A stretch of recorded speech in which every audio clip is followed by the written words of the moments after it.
Thailand में नई काबीना के अरकान ने आज हल्फ उठा लिया, जिनमें मुअत्तल वज़ीर आज़म शिनावित्रा भी शामिल थीं।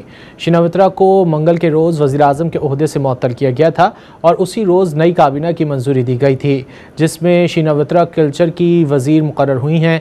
शिनावित्रा हल्फ बर्दारी की तकरीब में मुस्कुराते हुए पहुंचीं, लेकिन मीडिया के सवालात का जवाब नहीं दिया। गुज़िश्ता दिनों थाईलैंड में लाखों मुजाहिरीन ने बड़े एहतजाजी मुजाहरे किए थे और लीक कॉल पर वज़ीर आज़म शिनावित्रा को मुअत्तल करने का मुतालबा किया गया था। गुज़िश्ता माह सेनेट के एक ग्रुप ने भी शिनावित्रा पर कंबोडिया के साबिक वज़ीर आज़म के साथ टेलीफोनिक गुफ्तगू में आइनी और अखलाकी उसूलों की संगीन खिलाफ वर्जी का इल्ज़ाम लगाया था। थाईलैंड की एक अदालत ने वज़ीर आज़म पेतोंगातरन शिनावित्रा को उनके साबिक कंबोडियन वज़ीर आज़म के साथ फ़ोन कॉल लीक होने पर मुअत्तल कर दिया था।